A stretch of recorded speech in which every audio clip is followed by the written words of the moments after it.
Good evening. Mexico appears to have calmed down after deadly cartel violence near Puerto Vallarta had tourists and others sheltering in place. The country is attempting to project a sense of normalcy despite a beefed-up military presence. And Global Affairs is still advising Canadians in the country to use a high degree of caution. CTV's Avery Haynes reports from Puerto Vallarta. I want to show you the destruction that was left by the Jalisco cartel rampage on Sunday. This used to be a convenience store. If you look way back in there, there's still beer in the cooler. Oxo's kind of like 7-Eleven, and more than 100 of them were hit across this region. Here's how they did it. They take bags of gasoline, throw it inside, leave a trail of gas, and then set it on fire. Just down the street, the parking lot is a graveyard of burnt cars now being cleaned up.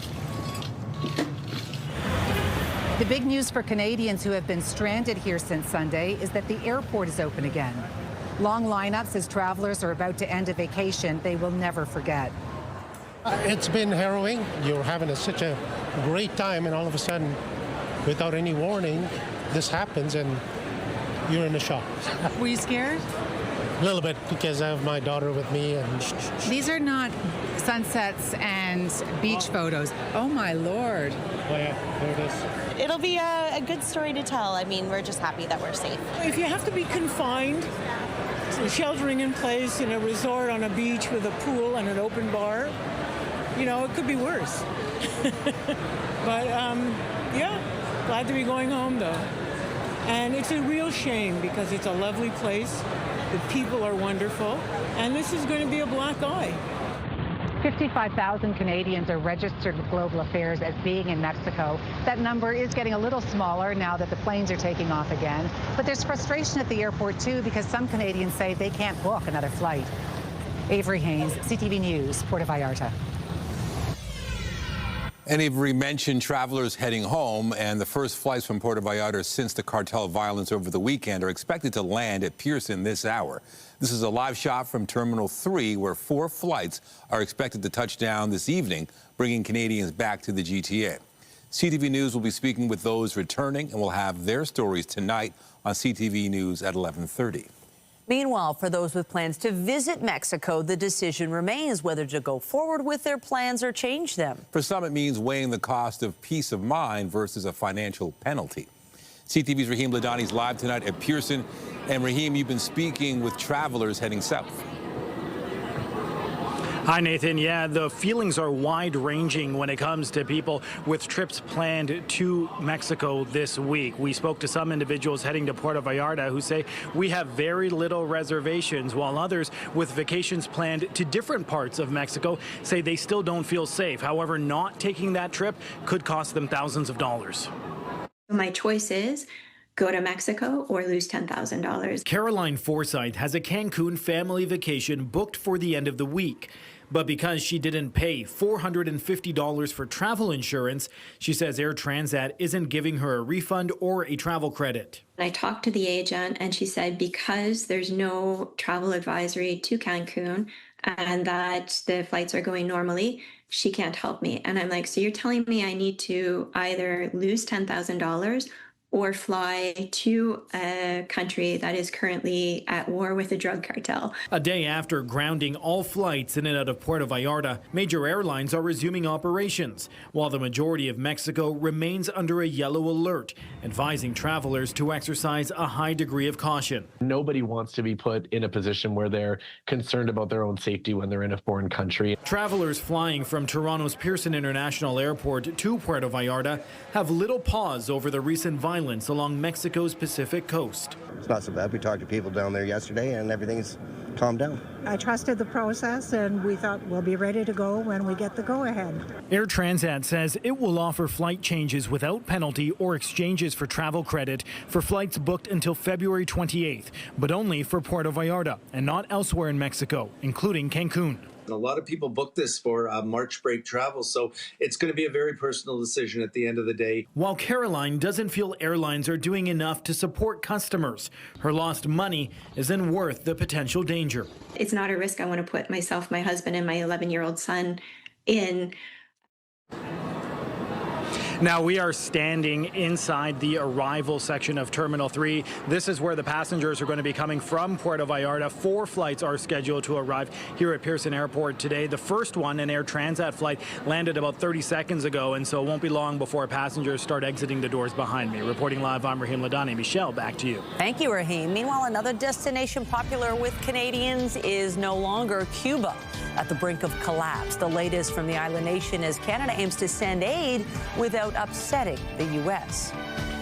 We have more news in a moment, but first a look at the forecast. There's a live shot of Nathan Phillips Square. People out there skating. We did have some flurries late this afternoon, and more snow is expected tonight. And with that, Environment Canada's issued a weather statement because there are some concerns. Jessica Smith has a look at the current conditions. Jess. Yeah, we've had a really sunny day, Nathan, a cold one, but the good news is not terribly windy. We're keeping an eye on that system making its way in that Alberta Clipper that's set to bring some pretty significant snow right across southern Ontario. With the wind picking up as we head into the evening, that will greatly vary what you see, but regardless, it's going to be almost everybody impacted across southern Ontario with this. We are still seeing some blowing snow advisories in place for our friends out towards Goderich along those eastern shorelines of Lake Huron and Georgian Bay. For the GTA, the downtown core, we're looking at that kind of maybe 3 to 6 centimeters, 5 to 10 further west in the GTA, but overall, it isn't so much the amount of snow, it's going to be how windy it is that's going to become an issue. Still cold tonight, but it gets significantly warmer as we head into the midpoint of our week. Coming up, I'll have a full look at your long-range forecast. Right now, it's back over to Nathan and Michelle. Thank you, Jess. Thanks. The TTC says it could be days before the 510 Spadina streetcar is back in service. An issue with an underground power supply has taken things off the rails for transit users and drivers. CTV's John Musselman is live on Spadina tonight with the latest in the situation. John. Well, Michelle, that problem means there was no power from underground to feed the lines for the streetcars. So what the TTC has had to do is use shuttle buses, at least for the next few days. It's likely one of the busiest streetcar routes in the city, but for the next few days, transit riders on Spadina will be boarding buses, not streetcars. Even though some riders we met today had no idea the streetcar wouldn't be arriving. The streetcar's not running. You have to catch the bus. The problem is underground near Spadina and Adelaide. A small fire in a vault damaged equipment that provides power to the streetcar line. There's about 600 feet of cable, or 600 meters, pardon me, of cable that has to be replaced in these series of vaults that are underground. So that work is ongoing. In the meantime, we've replaced the streetcars with shuttle buses. So we've got about 17 buses running between Spadina Station and Queens Quay, and they'll be serving the curbside. They will not be stopping at those platforms. The TTC is running 17 buses as a replacement for the streetcars. Riders say they appreciate the buses, but they wish streetcar service overall was faster and a bit more reliable on this route. It was really crowded this morning when I went, so not the best. I'm waiting here. It just passed. I missed it. Not a great feeling. And it's cold. Yes, and they're smaller and more sensorially overwhelming. I'm not sure if it's coming, but like maybe you take like Uber. Yeah, it's like. So it's a bit faster? Yeah, a bit faster, and like it's so cold here, so we don't want to wait. I used to own an electric scooter that I don't have anymore, and as soon as like it got stolen, unfortunately. But as soon as that happened, I thought, okay, I guess I'll just rely on transit for now, and it's not easy to rely on it. Meanwhile, the repair work has caused a backup on one of the northbound lanes near Spadina and Adelaide. Spadina can be slow-moving at the best of times. This added repair work is just adding to the frustration motorists say they're feeling. It's brutal. The whole way here has been brutal. It's like rush hour from, seems like for 6 a.m. all the way till 7 p.m. Transit officials say they are looking at Friday as the timeline to get streetcars back up and running along Spadina. Just a couple of things to note. There are a lot of buses running up Spadina tonight during rush hour. Also, the work that was squeezing one of the northbound lanes is over for the day, so that's also helped traffic keep moving. Reporting live, I'm John Musselman. I'll send it back to you. Thank you, John. A woman has died after a crash in Whitchurch-Stouffville this afternoon. The CTV News chopper was over the scene near Bloomington Road and Thorn Bay Drive. York Regional Police say a dump truck and a vehicle collided around 3:45. A 71-year-old woman was killed in this crash. Bloomington Road is now closed in both directions from Highway 48 to 9th Line for this investigation. And 2 people were taken to hospital after a bus hit a pedestrian and hydro pole at the Finch GO Bus terminal today. It happened around 8:15 this morning at the terminal near Yonge and Bishop Avenue. Paramedics say 5 people were assessed at the scene, but all had minor injuries. 2 were taken to hospital for treatment. The circumstances leading up to the pedestrian being struck are still under investigation. A fire broke out at a restaurant in Pickering. This happened shortly after 2:30 this morning inside the restaurant in a plaza on Kingston Road east of Liverpool. Emergency crews were able to quickly extinguish the flames. Fortunately, no injuries reported. The Ontario Fire Marshal's office has been called in to investigate. Still ahead, the Buzz hit the ice after the Olympic break as their gold medal winning captain visits the White House with his USA teammates. The congratulations and the controversy. The city says it's currently receiving more calls than usual about potholes on Toronto's streets. If Mother Nature give us a break, and so far it hasn't, it's that freeze-thaw cycle. If the weather is too cold, we can't go and fix the potholes. If it's snow, we can't do that because we have to remove the snow. It's only if there's a longer warm period that we could really get to it. Mayor Chow says since she took office, her administration has fixed an extra 78,000 potholes each year. The city did not outline when the next pothole repair blitz will take place, only saying crews are proactively identifying, documenting, and repairing potholes during routine patrols and inspections. A new poll is taking another look at a potential mayoral contest between Olivia Chow and former Mayor John Tory. The poll from Main Street Research suggests if both Chow and Tory enter this year's race, Chow would have 43% support among decided and leaning voters, nearly 10 points ahead of Tory. Councillor Brad Bradford, who's declared his intention to run for mayor, would receive 17% support. However, when asked about the direction the city is headed, 54% of respondents indicated they preferred Tory's plan based on his previous time in office. Meanwhile, one of former Mayor John Tory's pet projects is now the subject of calls for an Auditor General inquiry. SmartTrack was Tory's plan for public transit expansion, but now questions are being asked about the money Metrolinx spent on stations which may never open to the public. CTV's Queen's Park Bureau Chief Siobhan Morris has the details. 2 words that were at the center of John Tory's 2014 mayoral campaign: SmartTrack. It gives us a chance to erase decades of inaction on the transit file.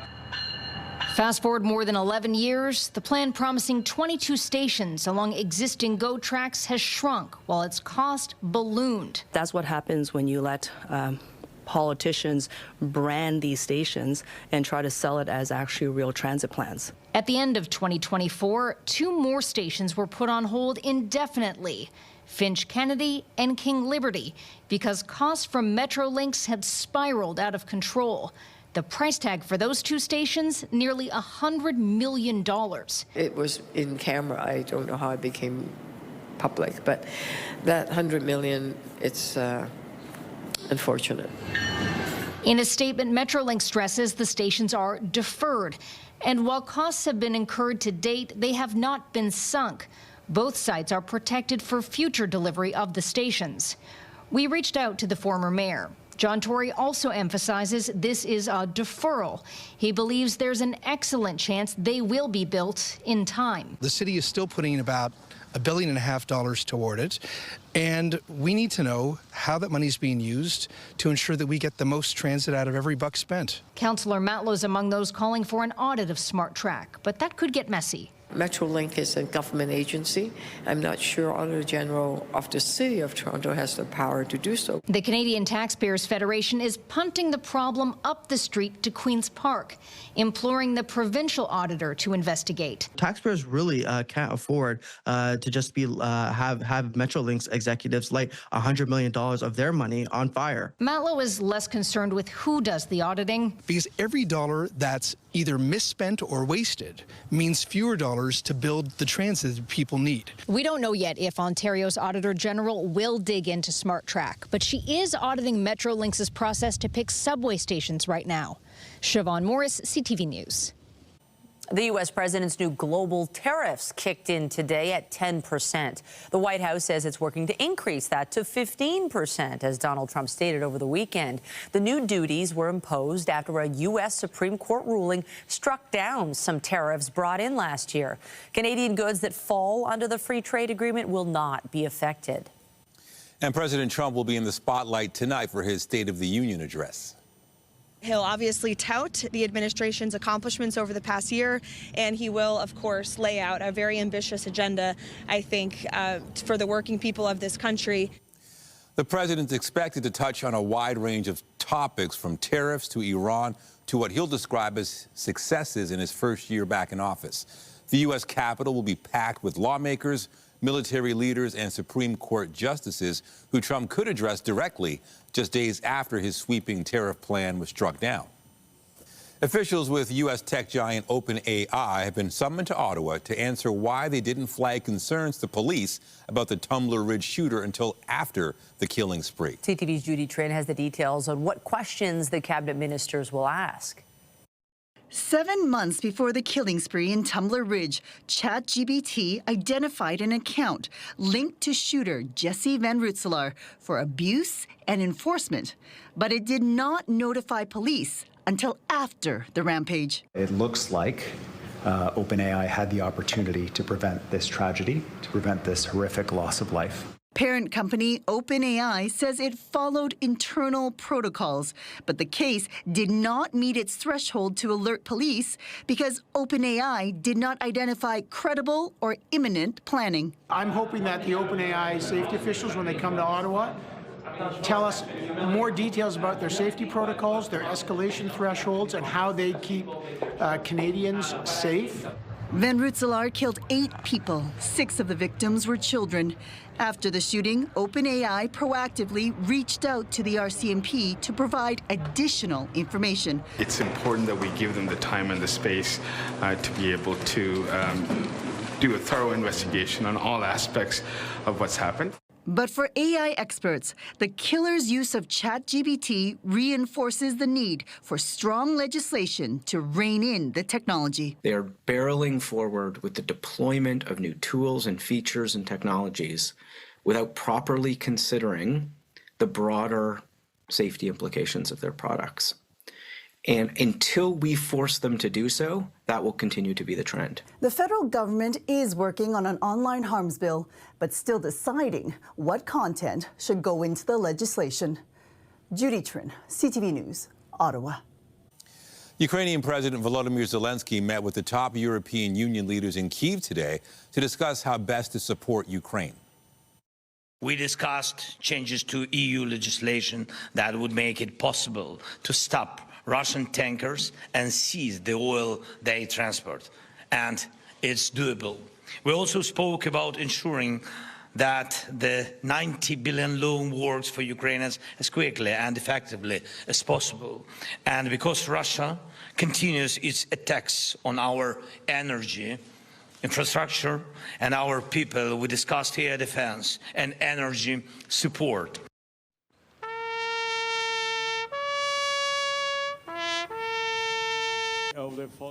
Several leaders joined Zelensky today in a ceremony to honor Ukrainian soldiers killed in the war with Russia. Hundreds of thousands of soldiers on both sides have been killed or wounded in Europe's bloodiest battles since the Second World War. Tens of thousands of Ukrainian civilians have also been killed. CTV's Annie Bergeron-Oliver has more on Canada's ongoing support for the country. Every morning at 9 a.m. sharp, Ukrainians stop in their tracks. A moment of stillness and silence that today, 4 years after Russia's invasion began, was more powerful, and the world was watching. We want to end this war as quick as possible. And really, each day we do all we can. A big part of that work is rallying the international community and trying to reconcile differences like the future of Russian-occupied Ukrainian land that's brought the U.S. brokered peace deal to a halt. Until the American government, with its military might and economic might, puts pressure on Russia rather than on Ukraine, I don't think we're going to see a successful peace deal. Since February 2022, an estimated 1.8 million soldiers on both sides have been killed, wounded, or gone missing, and some 5.9 million Ukrainian civilians have left the country. Marina Shum came to Canada in April 2022 and says Ukrainians at home and abroad remain united and resilient. Victory will be on our side, that's for sure. The international law has to prevail and has to win at the end of the day. The Canadian government offering Ukraine $2 billion in military assistance, as well as more than 400 armored vehicles. Canada is also renewing its military training mission, Operation Unifier, for 3 more years. It's a pivotal moment in our country's history, but also in the history of Ukraine and Europe. Canada also announced new sanctions targeting what the government says is 100 vessels in a shadow fleet attempting to evade sanctions on the sale of Russian oil. Annie Bergeron-Oliver, CTV News, Ottawa. Critical talks aimed at avoiding war between the United States and Iran are set to take place in Geneva on Thursday, but that isn't stopping the United States from building up its forces in the Middle East. The United States has moved the world's largest aircraft carrier, the Gerald R. Ford, to a NATO base on the island of Crete. It will join a large military presence, including the carrier Abraham Lincoln. Several guided missile destroyers, fighter jets, and surveillance aircraft moved to the Middle East in recent weeks. U.S. military forces also boarded a third sanctioned oil tanker in the Indian Ocean. The vessel in question was under U.S. sanctions connected to Iran. Today's show host Savannah Guthrie posted an emotional and desperate plea today, saying her family's offering a $1 million reward for the recovery of her 84-year-old mother. Someone out there knows something that can bring her home. Somebody knows. And we are begging you to please come forward now. Nancy Guthrie disappeared more than 3 weeks ago, and while the story has captured worldwide attention and has been treated by authorities as an apparent kidnap for ransom, there's been no apparent progress in the investigation. Guthrie also announced a $500,000 donation to support other families facing similar tragedies. The offer comes as new questions are being raised about this video that shows a suspect at Nancy Guthrie's front door. Citing a law enforcement source, U.S. media reports that there are 2 videos, with one showing the suspect on the doorstep prior to February 1st, the day she was reported missing. Cuba is no longer a preferred travel destination for Canadians. The Caribbean island is suffering through food and gas shortages, plus power outages. Ottawa is talking about sending aid to the beleaguered nation, but wants to balance upsetting the Americans. CTV's Heather Wright takes a closer look at the situation and what the priorities are. Cuba is running on fumes, with some predicting the island nation could run out of oil in as little as 30 days. We go through sometimes 21 hours without electricity. Bisma Khan is a Canadian who runs a nonprofit that brings medical supplies to Cuba. She says fuel is scarce and food prices have gone up since the oil blockade began in January. There's definitely challenges with transport. The medical system, like the hospitals, the clinics, the old age homes, they need a lot of supplies. Canada plans to send supplies to Cuba, though it's not clear what that aid might look like. Global Affairs Minister Anita Anand said today an announcement will be made in the coming days. Cuba has been, at the brink, close to the brink of collapse for many, many years. Mark Manger is a global affairs professor at the University of Toronto and says the humanitarian situation was dire long before the U.S. oil blockade. The horrible situation is fully to blame on the Cuban regime, but that doesn't mean that sanctions are an effective policy to topple it. In sending aid to Cuba, Canada faces a balancing act in helping the Cuban people without further inflaming tensions with the United States. This is a Canadian government that came to power on the basis of distancing itself from an administration in the United States that is very coercive. And this is a clear test case for the Canadian government to demonstrate how far it's willing to go. U.S. President Donald Trump has said he would impose tariffs on any country that sends oil to Cuba. And while a White House official speaking on background would not say whether Canada would face any reprisals for sending aid, they did confirm the embargo remains in place with the goal of, quote, holding the Cuban regime accountable. Heather Wright, CTV News, Toronto. Coming up on CTV News, new home sales hit a record low last month in the GTA, with the dwindling numbers reveal about the market and where it's headed. After a chilly day today, we get back to a much more seasonal point tomorrow, but we have to get through all that snow first. As far as how much precipitation we've had, we're still a little bit below the monthly average. Coming up, I'll have a full look at your long-range forecast, and we'll time out that snow. Those details after the break. When you see it happen, send it to CTV News. Text 10400 from your screen to ours. Text 10400. A major blast of winter has been pummeling the Maritimes, bringing heavy snow and high winds. All schools across Nova Scotia and PEI are closed, and many in New Brunswick are shut down as well. In the Halifax region, snow routes are in effect for transit, and people have been asked to stay home as cleanup efforts are underway. That's a lot of snow, and shovels and plows are out trying to dig out after a massive weekend storm in hard-hit Newfoundland. Authorities say the volume of snow in St. John's has left very little room for it to be put away. More than 100 centimeters of snow fell in the area in less than a week.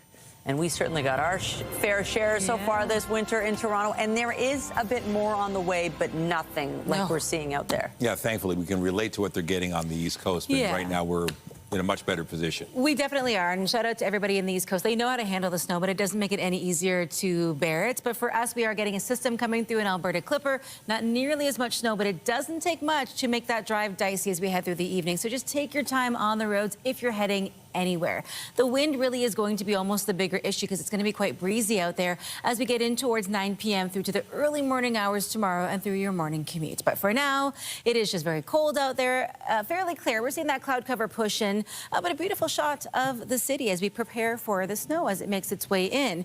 We had a clear and fairly cool day. We're still sitting at about -5 right now. We got up to just around -4 as our high for today. Seasonally, we should be at +1, but that more southerly wind has helped significantly. Winds become southwesterly overnight, and those gusts are between 40 and 50 kilometers an hour from about 9 p.m. onwards, almost throughout the entire day tomorrow. Overall, though, it's not bad into that southwestern corner, but the further east you go, for our friends in Ottawa, for example, very chilly, and the same in northern Ontario. Still seeing those blowing snow advisories in place for Goderich in areas just kind of west of Barrie. For the GTA, the downtown core, we're under that special weather statement for that kind of heavy burst of snow and those winds as we head in towards the early part of our evening and through the overnight hours. We're sitting at a low of -4, so we're actually above seasonal as we head through the overnight. And that's the same for almost everybody around the Golden Horseshoe. The exception, it's a little cooler through Bancroft and for our friends in Kingston. Heading into the day tomorrow, back to very seasonal weather. And we're looking at, again, the wind really holding on and the chance of active weather. The heavier snow moves out this evening. Tomorrow, we have a few troughs off that main low that will bring a few scattered flurries throughout the day. But there is that Alberta Clipper that has pushed its way into Ontario, and that's going to continue as we head through the rest of our evening. Again, the heaviest snow right around 9 p.m. onwards till about 3 a.m. and then we get a little bit of a break. And then high pressure returns, and that means sunshine. Timing out the rest of our nights, again approaching 9 p.m. heavier through London, Hamilton, Owen Sound, Perry Sound. It moves in for us just after 9 p.m. and we see this carry through to about 2:30, 3 o'clock tomorrow morning, where it pushes in towards Durham region in areas through eastern Ontario. Again, the wind is going to be almost the bigger issue. We're looking at those gusts between 40 and 50 kilometers an hour out of the southwest overnight and to start the day tomorrow. Your commute's significantly easier, but again, we'll have that snow left over, so give yourself that extra time and account for maybe transit delays. Some spotty flurries as we head throughout that midpoint of our afternoon, and then it pushes out as high pressure returns to our forecast heading in towards your Thursday and onwards. Temperature-wise, we do quite the yo-yo throughout this week. We are below seasonal throughout the start of our day, above seasonal tonight, seasonal tomorrow, above seasonal for the rest of the week, and by the weekend, it gets very cold. So just pack and prepare for everything.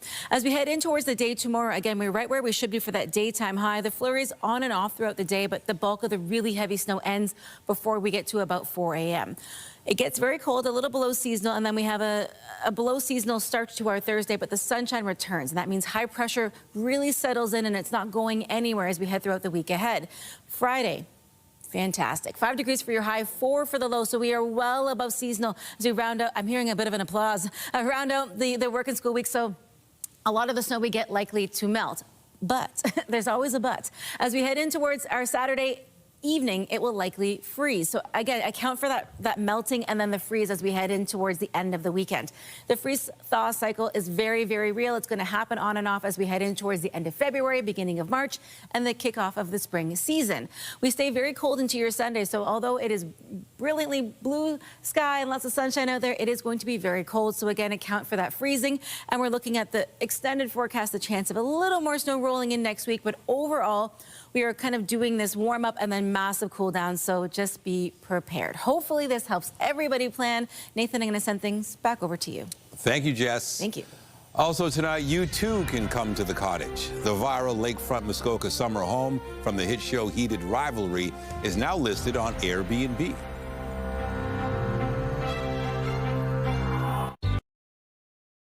Family health teams say the foundation of primary care is crumbling because of a lack of funding. Health teams, which are made up of doctors, nurses, social workers, and other health professionals, say funding has not kept up with inflation or with the wages the same professionals earn in other healthcare settings. The Association of Family Health Teams of Ontario says nurse practitioners could make an additional $20,000 or more annually by working in a hospital, and physician assistants could make an extra $30,000. The health teams are asking for $430 million over 5 years to close that gap. The city continues to look into solutions to address the homelessness crisis, including a recent proposal around tiny homes and micro shelters. People can move from the campment to a cabin in this community. And then step two is from here into permanent housing. Two Steps Home is among the applicants for a new pilot program to operate a micro shelter site. The nonprofit says that on one empty lot, it can build 50 cabins, a communal hub with washrooms, showers, and laundry facilities, as well as outdoor gardens. The city's proposal required applicants to provide a land option that meets the goals of their project. Applications are now closed, and the city is reviewing submissions. Toronto is one of the winners of a prize awarded to municipalities that improve essential services. We are here today to announce that we've been awarded a prestigious global prize, the Bloomberg Philanthropics Mayor Challenge, and with it, $1.4 million to innovate our school food program. And the prize is an investment in our vision, and it comes with 2 years of expert support and dedicated funding for staff to help bring this vision to life. Toronto is one of 24 municipalities recognized by the Bloomberg Philanthropies Mayor's Challenge. The foundation says the city is reducing youth hunger by partnering with local producers to provide healthy, culturally relevant meals to every public school student daily. American country singer Charlie Crockett has canceled his Canadian tour after being turned away at the border. So many nights I can't remember.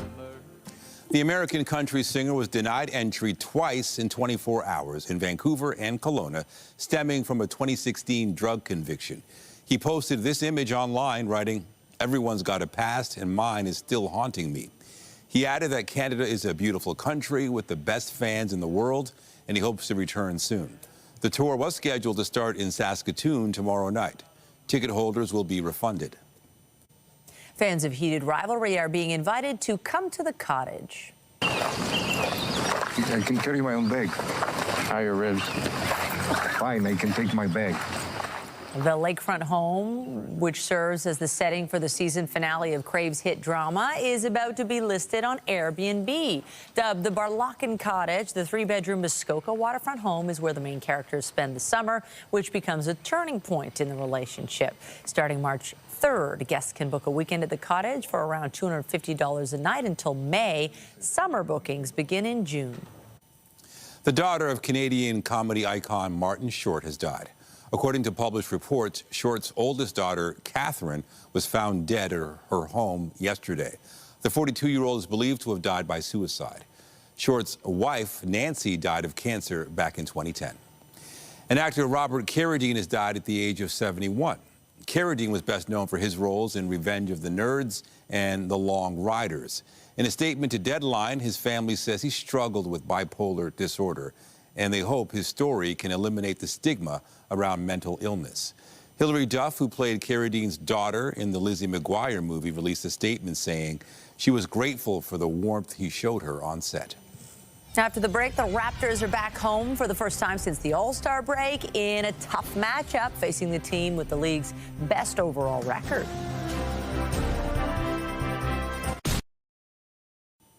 Canada's 5 big banks are reporting this week, and all eyes are on market reaction. B&M Bloomberg's Lindsay Biscaya has more. First up, the Bank of Nova Scotia, which topped estimates on better than expected results. Scotiabank saw earnings growth across all divisions, including domestic banking, wealth management, capital markets, and international divisions. The Toronto-based company has been slashing expenses to improve operations and says earnings growth should accelerate in 2026. Thomson Reuters saw its biggest intraday gain since October of 2008 today. This comes after the company says it reached 1 million professional users on its legal and business AI tool. The Toronto-based company says it's also working with Anthropic's Claude model, as well as OpenAI's ChatGPT and Google's Gemini. And Advanced Micro Devices has secured a second major AI chip supply deal, this time with Meta. AMD says it has agreed to sell up to $60 billion worth of chips to Meta over the next 5 years. In addition, Meta also plans to buy central processors and will also receive warrants to buy 160 million AMD shares. And here are the closing numbers for the day. The Canadian dollar was down 2 cents to end the day. West Texas Intermediate dropped to 66.26. Western Canadian Select was up 11 cents to end the day. And the TSX closed on a new high once again at 33,970. And those are your business headlines. I'm Lindsay Biscaya. Only 269 new homes were sold in the GTA last month, making it the worst January in the home building industry since 1981. CTV's Janice Golding breaks down the numbers. This building is 30 stories. Ralph Del Duke has been in the building business for more than 40 years. The head of Chestnut Hill Developments has 6 projects in the works, with Digging for the Wild slated to begin later this summer. Here we came to market early last year. We were about 50% sold. Still, Del Duca says 4 other projects he's planned for this strip of Marley have been delayed. Well, it's slow, and you have to be realistic about your numbers and how sales go. Part of a trend representatives from the building industry say show no signs of slowing down. We're into this cycle right now of cascading record lows. The Building Industry and Land Development Association says new home sales have seen their worst January for new home sales since they started keeping track in 1981. With 269 homes sold last month, that's 36% less than the year before and a whopping 80% drop from the 10-year January average. Lowest January on record, and it's following on the worst year on record, which was 2025. Only 85 condos sold last month, which is a 50% drop compared to last year and down 89% from a 10-year average. I think the biggest cause right now is a lack of confidence on the buyer's side. Meanwhile, 184 single-family homes sold, which is a 26% drop compared to the year before and 68% lower than the 10-year average. So the construction that you see occurring today is a result of past sales activity occurring 2, 3, 4 years ago.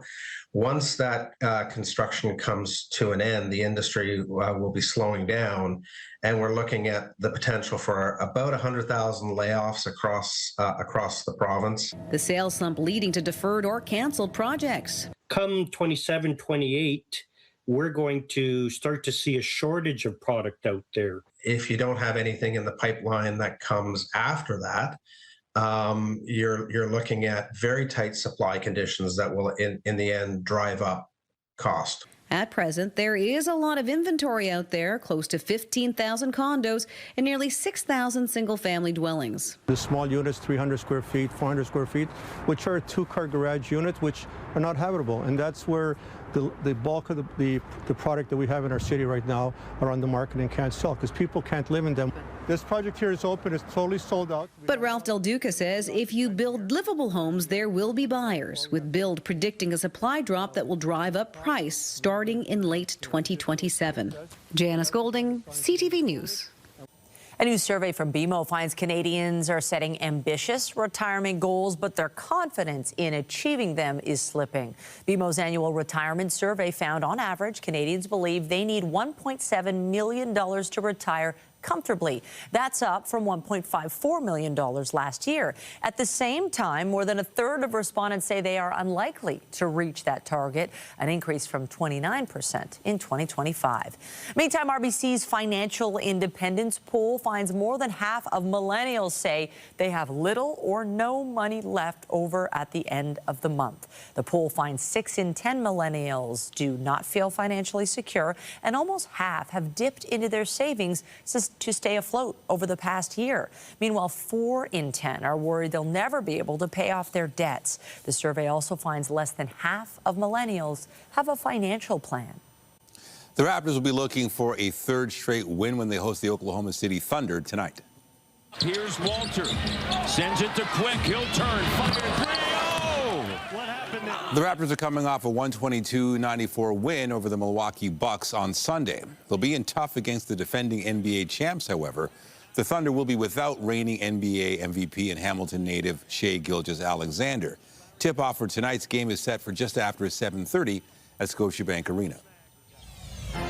Just ahead, she's little but bound to be tall. The Toronto Zoo welcomes a new baby Maasai giraffe. Her first moments after the break. The Toronto Zoo is celebrating the birth of an endangered Maasai giraffe. The female calf was born on Sunday morning and was standing within about 30 minutes. Zoo officials say the mother and calf are doing well and have been left to bond following the birth. They also say it took on a greater significance following the unexpected death of the calf's father, Kiko, last month. A freezing dog trapped on melting ice for more than a day on the Detroit River has been rescued. 2 fishermen first spotted the Siberian husky stuck on a sheet of ice and tried to help but couldn't get their boat close enough. That's when they called for help. What followed was a joint effort over 24 hours in bitterly cold temperatures. My guess is it probably jumped down when everything was frozen. And I think just over the last course of the days when it warmed up, it kind of broke. An emergency rescue group and the fire department were called in. Firefighters climbed down into icy conditions and carefully lifted the soaked and frightened 2-year-old dog to safety. That's a nice, happy ending. Yes, I know. I was a little nervous. No, glad to see the little ones Yes. doing well. And we'll be doing okay. We'll get through this latest blast. We will. It's not going to be too intense. It's not like out east and not like nothing like that. Not like the last couple of storms that we've had, which is good news. So, but also to be mindful of yourself and your pets outside. And with this freeze and thaw cycle over the next few days, when it freezes, be very careful of ice underneath all of that snow. There's that clipper system moving its way in as we head in towards about 9 p.m. Again, that's when the bulk of this is going to start to make its way through. And as we head in towards the day tomorrow, the bulk of it is going to be not all that bad, all things considered. -5, feeling like -12 right now, but we do see some warmth on the horizon. All right, good to hear. Thank you, Jess. That's it for us, but be sure to join Omar Sachedina tonight at 11 for CTV National News, followed by Zarada Allman, who has your next local newscast at 11:30. Meantime, our coverage continues anytime on CP24 and online at ctvnewstoronto.ca. For Jessica Smith and everyone here at CTV News, thanks for watching and have a great night.